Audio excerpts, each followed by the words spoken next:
वंदे मातरम। जय हिंद, जय भारत। दोस्तों, आज मैं 11 जनवरी 2024 डेली करंट अफेयर को लेकर उपस्थित हूं। महत्वपूर्ण प्रश्नों का चयन मैंने किया है जो कि परीक्षा की दृष्टि से महत्वपूर्ण है। प्रश्नों को मैंने विस्तृत जानकारी दी है और महत्वपूर्ण रिकॉर्डों से आपको मैं अपडेट कराता रहा हूं। तो आप इस वीडियो को देखें और अपने साथियों को सोशल साइटों और स्टडी ग्रुपों पर शेयर करें। दोस्तों, जिन व्यक्तियों ने अभी तक चैनल को सब्सक्राइब नहीं किया है उनसे विनम्र निवेदन है कि चैनल को सब्सक्राइब कर लें। बेहतर जानकारी आपको प्राप्त हो रही होगी। आप हमारे नवीन नियुक्तियों से संबंधित वीडियो को देखें और अभी हाल में मैंने मुख्यमंत्री और राज्यपाल से संबंधित वीडियो को अपडेट किया है और दिसंबर माह का मैंने प्रथम भाग आपको रिवीजन कराया है और सेकंड भाग भी मैं आपको जल्द ही अपलोड करूंगा जिसमें 50 क्वेश्चन होंगे। तो दोस्तों, मैं वीडियो को प्रारंभ कर रहा हूं। फर्स्ट क्वेश्चन, 9 जनवरी 2023 को किस क्रिकेटर को राष्ट्रपति द्रौपदी मुर्मू ने अर्जुन अवार्ड से सम्मानित किया? गाइस, इस प्रश्न का सही उत्तर निम्न ऑप्शनों में ऑप्शन ए मोहम्मद शमी इस प्रश्न का सही उत्तर है। राष्ट्रीय खेल पुरस्कार 2024 का आयोजन 9 जनवरी को नई दिल्ली स्थित राष्ट्रपति भवन में राष्ट्रीय खेल पुरस्कार 2024 का दोस्तों आयोजन किया गया। इसमें 5 कोच द्रोणाचार्य सम्मान, 26 खिलाड़ियों को अर्जुन पुरस्कार और 3 लोगों को लाइफ टाइम सम्मान से नवाजा गया। दोस्तों, ये हैं अर्जुन पुरस्कार से सम्मानित होने वाले खिलाड़ी।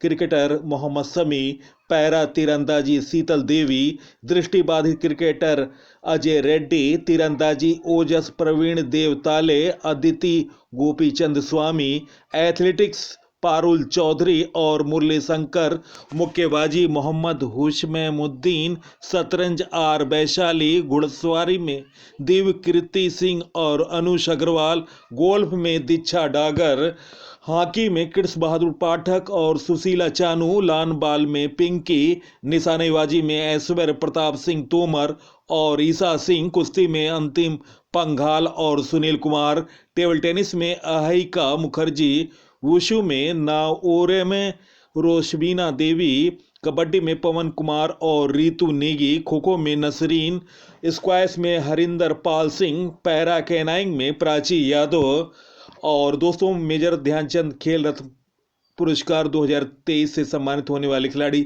चिराग शेट्टी बैडमिंटन, सात्विक साई रेड्डी रैंकी रेड्डी बैडमिंटन, सात्विक साई राज रैंकी रेड्डी और चिराग शेट्टी यह पुरस्कार पाने वाले पहली बैडमिंटन युगल जोड़ी है। मेजर ध्यानचंद खेल रत्न पुरस्कार की राशि है 25 लाख रुपये। 2022 का मेजर ध्यानचंद खेल रत्न पुरस्कार स्टार टेनिस खिलाड़ी अंचत शरत कमल को दिया गया। द्रोणाचार्य पुरस्कार मलखम गणेश प्रभाकरन को, पैरा एथलेटिक्स महावीर सैनी को, कुश्ती में ललित कुमार को, शतरंज में आरबी रमेश को, हॉकी में शिवेंद्र सिंह को।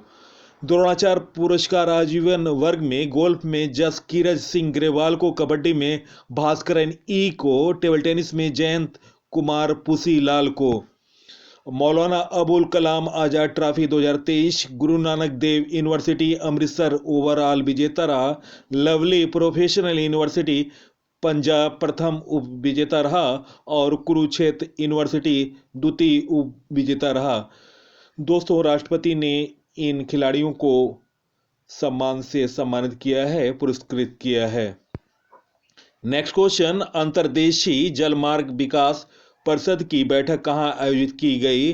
गाइस, इस प्रश्न का सही उत्तर है निम्न ऑप्शनों में ऑप्शन सी कोलकाता इस प्रश्न का सही उत्तर है। दोस्तों, अंतर्देशीय जलमार्ग विकास परिषद का पहला संस्करण कोलकाता में आयोजित किया गया। अध्यक्षता केंद्रीय पत्तन पोत परिवहन और जल मार्ग मंत्री सर्वानंद सोनोवाल ने किया। आयोजन भारतीय अंतर्देशीय जलमार्ग प्राधिकरण के द्वारा। उद्देश्य देश के अंतर्देशीय जल मार्गों की क्षमता बढ़ाना।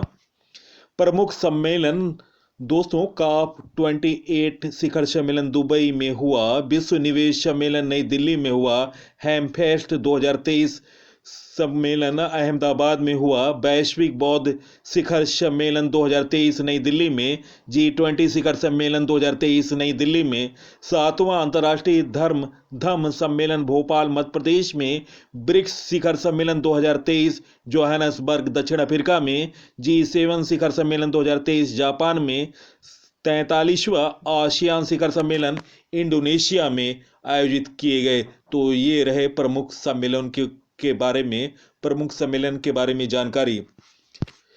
नेक्स्ट क्वेश्चन, यूनेस्को की वर्ल्ड हेरिटेज कमेटी के 46वें सेशन की अध्यक्षता और मेजबानी कौन सा देश करेगा? गाइज, इस प्रश्न का सही उत्तर है निम्न ऑप्शनों में ऑप्शन बी, भारत इस प्रश्न का सही उत्तर है। भारत पहली बार यूनेस्को की वर्ल्ड हेरिटेज कमेटी के 46वें सेशन की अध्यक्षता और मेजबानी करेगा। यह आयोजन 21 से 31 जुलाई तक नई दिल्ली में होगा। विश्व धरोहर समिति साल में एक बार विश्व धरोहर सम्मेलन का आयोजन करती है।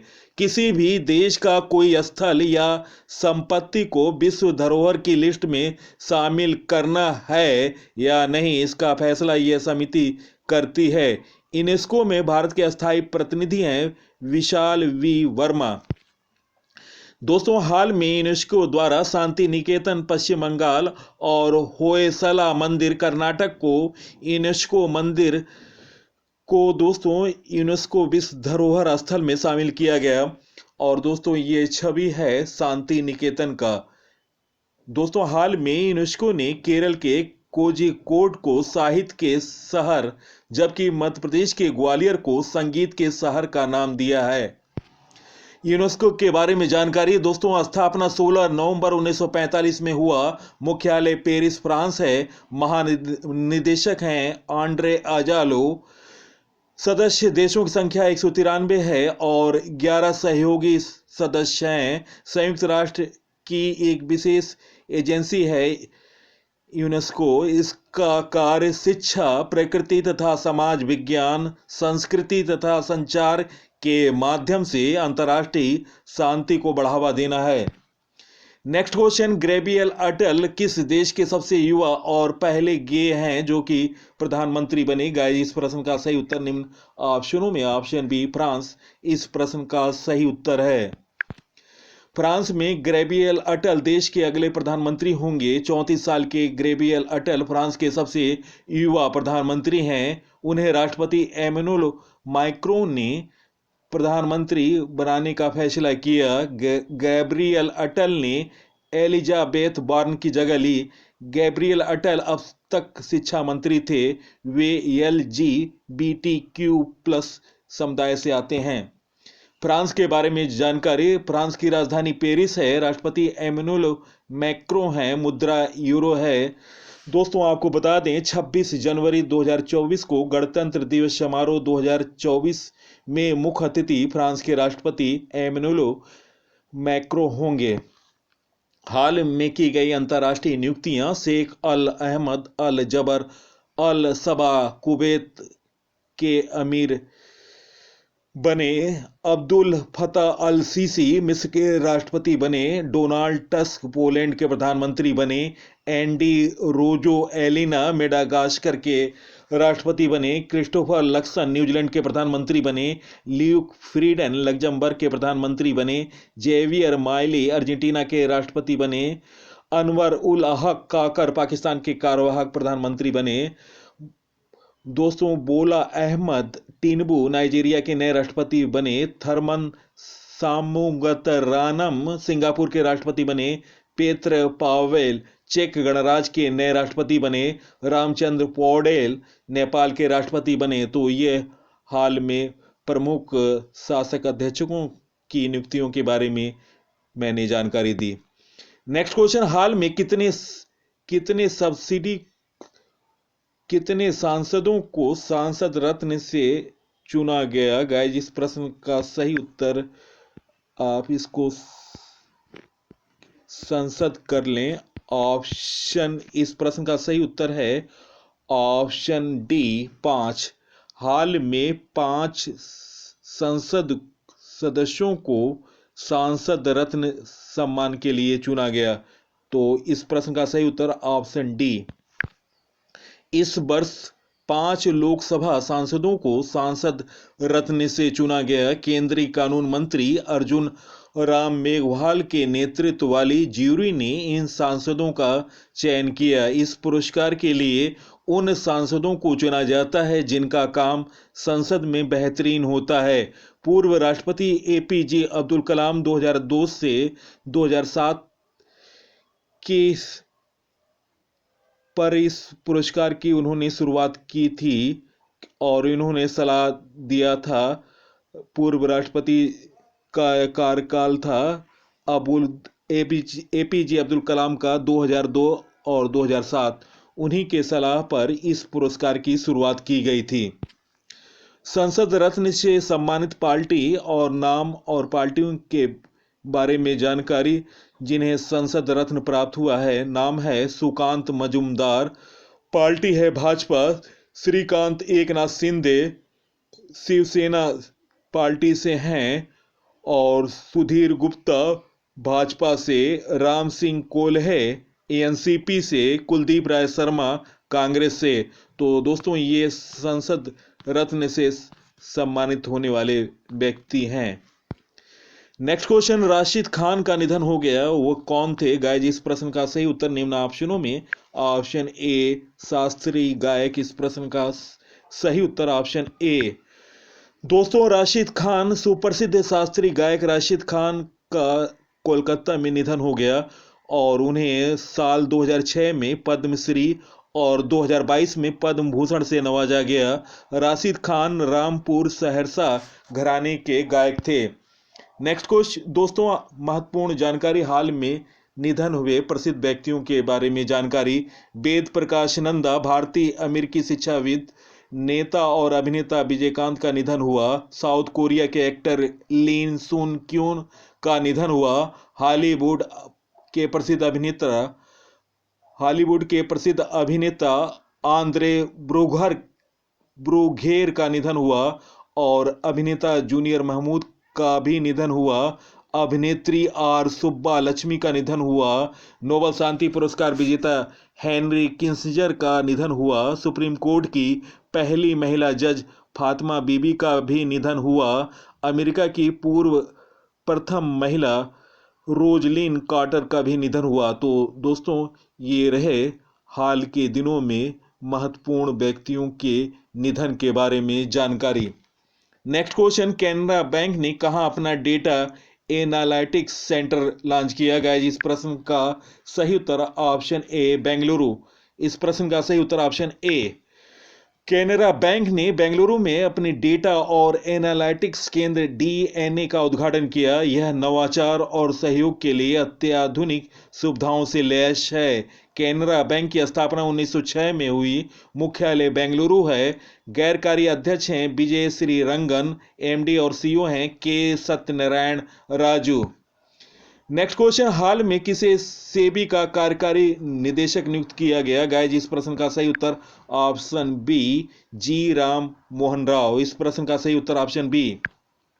Security and exchange board of India SEBI ने गोविंद पल्लवी राम मोहन राव को एग्जीक्यूटिव डायरेक्टर नियुक्त किया। राव की नियुक्ति साल 2027 तक प्रभावी रहेगी। सेबी भारत सरकार के वित्त मंत्रालय के प्रशासनिक डोमेन के तहत देश में सिक्योरिटीज और कमोडिटी बाजार के लिए रेगुलेटरी बॉडीज है। दोस्तों आपको बता दूं, सेबी की स्थापना 12 अप्रैल 1988 को हुई थी, जिसका हेडक्वार्टर मुख्यालय मुंबई में है। हाल में नवीनतम नियुक्तियां, बिम्स्टेक के महासचिव इंद्रमणि पांडे बने। महाराष्ट्र की पहली महानिदेशक रश्मि शुक्ला बनी। AIRIA का नया अध्यक्ष शशि सिंह को बनाया गया। 16वें वित्त आयोग के चेयरमैन अरविंद पनघड़िया को बनाया गया। राष्ट्रीय कानूनी सेवा प्राधिकरण NALSA का कार्यकारी अध्यक्ष संजीव खन्ना को नियुक्त किया गया। संजय जसजीत सिंह ने पश्चिमी नौसेना का कार्यभार संभाला। भारतीय नौसेना स्टाफ के उप प्रमुख के रूप में दिनेश के त्रिपाठी को नियुक्त किया गया। दक्षिणी नौसेना कमान के 30वें flag officer commanding in chief के रूप में वी श्रीनिवास ने पदभार संभाला। इंडियन ऑयल की अगली निदेशक के रूप में रश्मि गोविल को चुना गया। फेडरल रिजर्व बैंक के निदेशक मंडल में डॉक्टर राजीव शाह को शामिल किया गया। भारतीय ओलंपिक संघ ने रघुराम अय्यर को सीईओ नियुक्त किया। एशिया विकास बैंक के कार्यकारी निदेशक श्री विकासशील बने। नेशनल एसेट रिकंस्ट्रक्शन कंपनी के प्रबंध निदेशक के रूप में पी संतोष को नियुक्त किया गया। यूरोपीय निवेश बैंक के नए अध्यक्ष के रूप में नादिया कैलविनो को नियुक्त किया गया। नेक्स्ट क्वेश्चन, वर्ष 2022-23 में भारत के खिलौनों के निर्यात में कितनी वृद्धि हुई? गाइस, इस प्रश्न का सही उत्तर निम्न ऑप्शनों में ऑप्शन बी 239%। केंद्रीय व्यापार और उद्योग मंत्रालय के अनुसार भारतीय खिलौना उद्योग में वित्त वर्ष 2022-23 में आयात में 52% की गिरावट और निर्यात में 239% की बढ़ोतरी दर्ज की गई। 2014 से 2020 तक 6 वर्षों की अवधि में सरकार के समर्पित प्रयासों से विनिर्माण इकाइयों की संख्या दुगनी हो गई। नेक्स्ट क्वेश्चन, हिम तेंदुआ किस देश का राष्ट्रीय प्रतीक घोषित किया गया? गाइस, इस प्रश्न का सही उत्तर ऑप्शन ए किर्गिस्तान इस प्रश्न का सही उत्तर है। किर्गिस्तान ने आधिकारिक तौर पर हिम तेंदुआ को अपना राष्ट्रीय प्रतीक घोषित किया। हिम तेंदुआ किर्गिज संस्कृति में ऐतिहासिक रूप से महत्वपूर्ण है। हिम तेंदुआ को पैंथेरा अंसिया कहते हैं। यह मध्य और दक्षिण एशिया के पर्वतीय क्षेत्र में पाया जाता है। अंतर्राष्ट्रीय हिम तेंदुआ दिवस 23 अक्टूबर को मनाया जाता है। भारत में हिम तेंदुए के प्रमुख स्थानों के बारे में जानकारी। हेमिस राष्ट्रीय उद्यान Ladakh, great Himalaya national park Himachal Pradesh, Gangotri राष्ट्रीय उद्यान उत्तराखंड, कंचनजंगा राष्ट्रीय उद्यान सिक्किम। हिम तेंदुए राजपशु है लद्दाख और हिमाचल प्रदेश का। भारत में हिम तेंदुए की जनसंख्या 700 से 800 होने का अनुमान है। चीन में हिम तेंदुए की आबादी सबसे अधिक है। दोस्तों, वीडियो का कंटेंट पीसी सर का मेहनत अगर आपको पसंद आ रही है तो आप इसे सोशल साइटों पर और स्टडी ग्रुपों पर शेयर करें। सबसे पहले सबसे तेज जानकारी के लिए स्टडी जोन पीसी को फॉलो करो और सब्सक्राइब करो। नवीनतम जानकारी, नवीनतम अपडेट, सामान्य ज्ञान, टॉपिक वाइज वीडियो सबसे पहले चैनल पर। तो दोस्तों, इसी के साथ मैं इस अंक से विदा ले रहा हूँ। अगले अंक में आपसे मुलाकात होगी। तब तक के लिए नमस्कार, वंदे मातरम, जय हिंद, जय भारत।